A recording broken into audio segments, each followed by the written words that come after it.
A company that manufactured firearms for more than a century. A company that fought in 2 world wars not with soldiers, but with the rifles it put into their hands. A company that at its peak supplied hundreds of thousands of American households with affordable revolvers and shotguns. And yet ask someone on the street today about Harrington and Richardson, and you will almost certainly get a blank stare, even from people who know the names Colt, Remington, or Smith & Wesson without ever having touched a firearm in their entire lives. This is the story of Harrington and Richardson, the American gunmaker that supplied 4 separate wars, armed millions of ordinary households, and somehow remains almost entirely unknown outside serious collecting circles despite a production history considerably larger than most of its own far more famous rivals. Every week we take apart the story stamped on the receiver of an American firearm, the founders, the soldiers, and the decisions that built a legend or lost one. Subscribe if that is the kind of history you want more of. To understand Harrington and Richardson, the story actually has to start with a different name entirely. Wesson. Frank Wesson, brother of Daniel B. Wesson, the same Wesson behind Smith & Wesson, started his own firearms venture back in 1859. A skilled gun designer in his own right, living somewhat in his more famous brother's own considerable shadow. In 1871, Frank Wesson entered a brief partnership with Gilbert Henderson Harrington, the nephew of an earlier business associate, forming Wesson and Harrington, a partnership that lasted only until 1874, when Harrington bought out Wesson's own share and struck out entirely on his own. The following year, Harrington teamed up with another former Wesson employee, William Augustus Richardson, and together the two men founded the Harrington and Richardson Company in Worcester, Massachusetts, a location chosen deliberately given New England's own position as the genuine epicenter of the entire American firearms industry in the years immediately following the Civil War. With a surplus of skilled metalworkers and a dense network of suppliers no other region in the country could realistically match at the time. The product that actually set the new company apart was a revolver built around a top brake mechanism, a firearm that hinges open from the top and automatically ejects its own spent shell casings, a genuinely clever, user-friendly innovation for its own era, easy to load, easy to unload, and rugged enough to hold up across years of ordinary daily use. The partnership formally incorporated in 1888 as the Harrington and Richardson Arms Company. Harrington serving as president, Richardson as treasurer, and George Brooks, who would go on to play a considerably larger role in the company's own future, serving as secretary with roughly $75,000 in starting capital, a genuinely serious sum for the period. Both founders died the same year, 1897. Ownership passing to their own heirs while Brooks took over the company's day-to-day management. And instead of the loss of both founders proving a serious blow to a still young company, Harrington and Richardson simply kept growing regardless. Before we get into how this same company ended up quietly arming 4 separate American wars, if you are finding this useful, hit subscribe. It costs nothing and it helps the channel keep telling these stories. What Harrington and Richardson actually did differently from other gunmakers of the era was make nearly everything, not just revolvers, not just rifles, but essentially anything the average American household might actually need at a price the average American family could genuinely afford. As early as 1880, the company became the exclusive American licensee for the British Anson and Dealey, a double-barrel hammerless shotgun considered one of the most advanced designs anywhere in the world at the time. A genuine mark of how seriously the industry had already come to regard the young company, less than a decade after its own founding. Around 1900, the company introduced its own top-brake single-barrel shotgun, and in the years leading up to the First World War, the product line kept expanding steadily. Additional revolvers, a semi-automatic pistol inspired by the British Webley and Scott, and a peculiar small firearm called the handy gun, a compact top-break pistol available in various calibers and small-bore shotgun gauges, essentially a genuine cross between a pistol and a miniature shotgun. Alongside its own firearms, the company also produced handcuffs and leg irons for police use, a detail often forgotten entirely, meaning Harrington and Richardson functioned as a considerably broader producer of metal tools for law enforcement and self-defense rather than simply a conventional firearms manufacturer, in the narrower sense most people assume. When the First World War broke out, Harrington and Richardson landed its own first major government contract, the production of flare guns used for battlefield signaling. A detail that sounds genuinely minor, but that actually marked the beginning of a decades-long relationship with the United States military that would eventually stretch across 4 entirely separate wars. The company opened a considerably larger factory on Park Avenue in Worcester in 1894. A facility expanded multiple times across the following decades as production continued growing. And in 1973, the main production line eventually moved to nearby Gardner, Massachusetts, continuing the same basic product lines that had already defined the company since the previous century. This is probably the least known, but genuinely most impressive chapter in the entire Harrington and Richardson story. When the United States entered the Second World War in 1941, the company received a genuinely distinctive assignment: production of the Reising submachine gun, chambered in .45 caliber and designed by inventor Eugene Reising.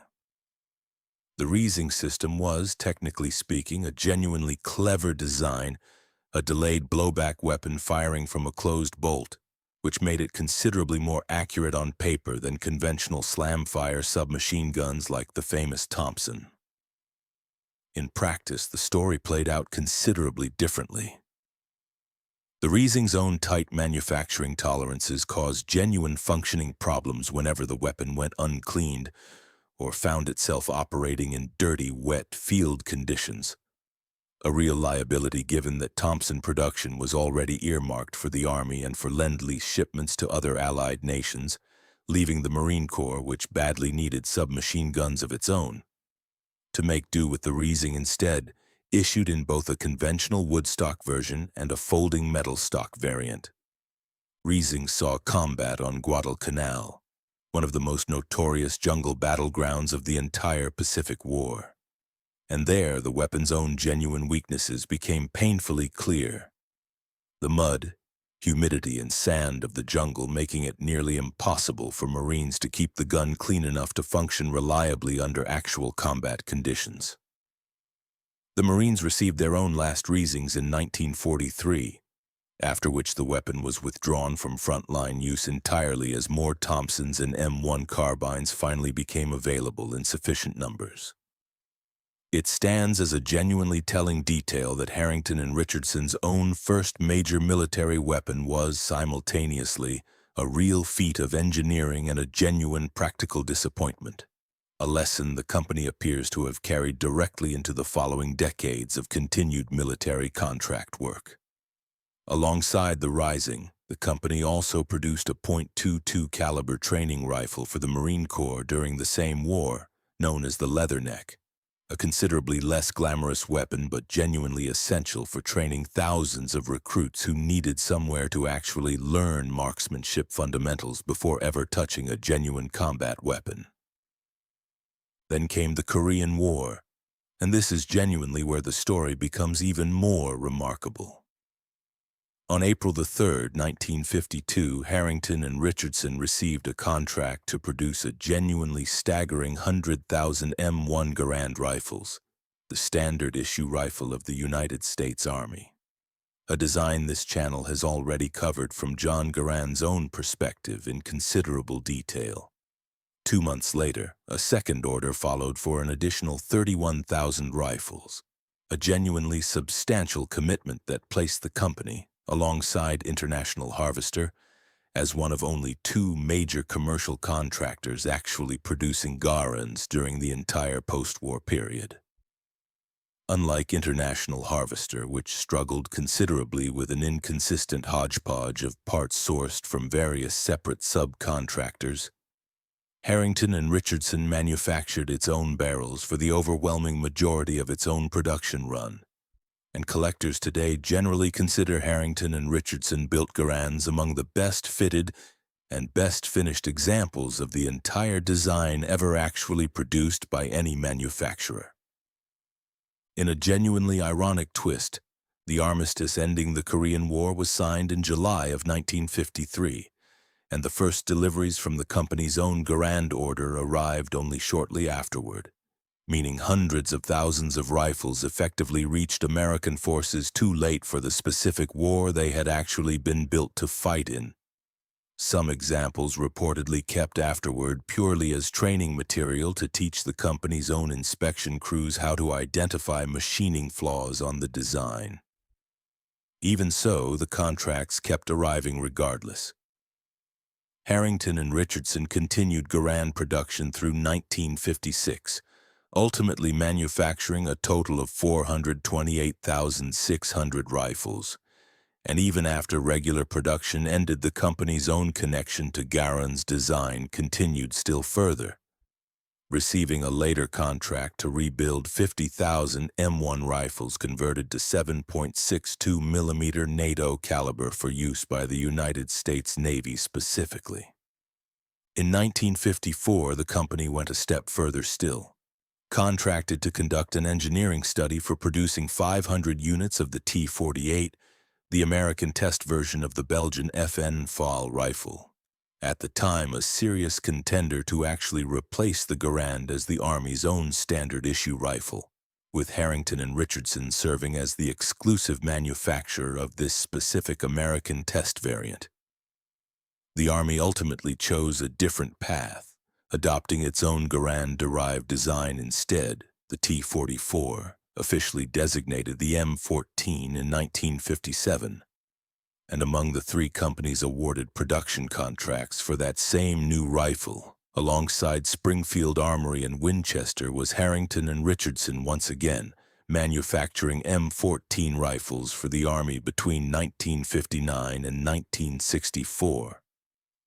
The story does not stop there either. During the Vietnam War, the company also produced M16A1 rifles, making it one of only 4 manufacturers in the entire history of the weapon to have ever built an official M16 variant for the United States government, alongside considerably more famous names including Colt, Fabrique Nationale, and General Motors' own Hydramatic division. Take a moment to actually consider that fact directly.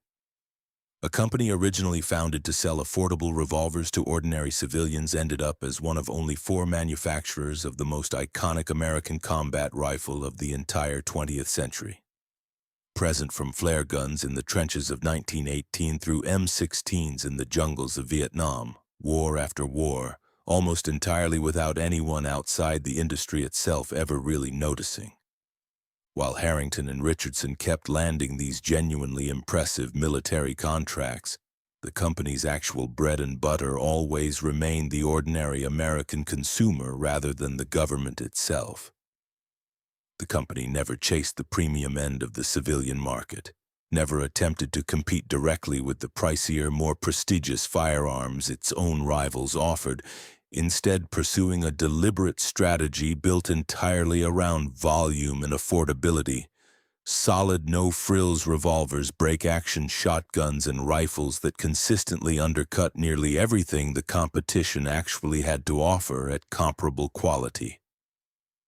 That strategy proved remarkably effective for decades, keeping the company genuinely profitable and making the brand a familiar, if thoroughly unglamorous, fixture inside millions of ordinary American households.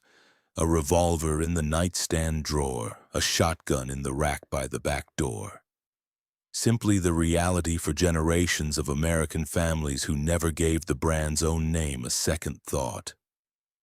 That same lack of a single defining product or legendary marketing story explains precisely why the company left such a comparatively small cultural footprint despite its own genuinely enormous production volume. The brand never built its identity around one iconic weapon or an unforgettable origin story the way Colt did with the Peacemaker or Smith & Wesson did with its own Magnum revolvers. Harrington and Richardson built its own identity around reliability at a working-class price point, a genuinely valuable trait for any manufacturer to actually possess, but rarely the specific trait that makes a brand immortal inside the wider public imagination the way a single dramatic story or a famous film association reliably does instead. Every story about a genuine giant eventually becomes a story about its own fall as well, and for Harrington and Richardson that fall arrived in the 1980s. The exact combination of contributing factors proved genuinely complicated. Shifting market conditions, growing competition, and financial strain accumulated gradually across years of continued operation, but the outcome itself proved entirely unavoidable regardless. In January of 1986, the original Harrington and Richardson Arms Company filed for bankruptcy, a company founded in 1875 that had survived 2 world wars, the Korean War and Vietnam, and that had manufactured millions of firearms for both the American government and ordinary civilians alike, simply ceasing to exist, factory operations across the Worcester area shutting down permanently, more than a century of continuous history disappearing in a single stroke. But in a pattern genuinely typical of the broader American firearms industry, the Harrington and Richardson name itself did not actually stay silent for long. In 1991, 5 years after the original bankruptcy, a new entity formed under the name H&R 1871 Incorporated, manufacturing double-action revolvers and break-open rifles and shotguns based directly on the company's own original historical designs. A genuine attempt to revive the brand by leveraging decades of accumulated name recognition and design experience. That revolver production ceased again in 1999, and in the year 2000, Marlin Firearms Company, a company this channel has already covered extensively in its own right, purchased the remaining assets along with the New England Firearms and Wesson and Harrington trademarks, giving rise to a further new entity, H&R 1871 LLC. This same repeating pattern, founding, growth, bankruptcy, relaunch under new ownership, and eventual resale, would continue repeating itself several more times across the following decades. And it stands as one of the clearest reasons the brand carries so comparatively little cultural weight today. Simply reborn too many times under too many separate owners to ever secure any single fixed place inside collective public memory. As the broader American firearms industry continued consolidating through the 2000s and 2010s, with larger conglomerates steadily acquiring smaller established brands, the company's own ownership changed hands several additional times, eventually landing with what is known today as JJE Capital Holdings. On February the 27th, 2015, independent production under the original Harrington and Richardson name officially came to an end. Though the brand itself never actually disappeared entirely, JJE&R LLC continuing to offer a range of products today under both the H&R and H&R 1871 names. Manufactured at a considerably more modest facility in West Columbia, South Carolina, compared to the sprawling historic factories the company had once operated across Massachusetts. Other manufacturers have since built directly on the company's own military legacy as well. Palmetto State Armory offering semi-automatic variants of Harrington and Richardson pattern AR-15 rifles, and announcing plans for a semi-automatic version of the company's own historic M14 design, meaning the underlying engineering DNA of the company's own military weapons continues living on today, through entirely separate manufacturers decades after the original company itself effectively disappeared. This is not a story about a company that simply failed to keep pace with its own more famous rival, since Harrington and Richardson's own actual production record across 2 world wars, Korea and Vietnam, genuinely dwarfed what most people would ever guess based purely on how unfamiliar the name itself has become. It is a story about how a company can arm an entire nation across 4 separate wars and outfit millions of ordinary households for generations, and still end up almost completely forgotten, simply because it built its own reputation around reliability and volume, rather than around the kind of single unforgettable story or iconic product that actually cements a name inside popular memory the way Colt's own Peacemaker or Smith & Wesson's own Magnum revolvers eventually did for their own considerably more famous rivals. If you want more stories about the companies that quietly did more than anyone actually remembers, subscribe, and we will keep finding them. See you in the next one.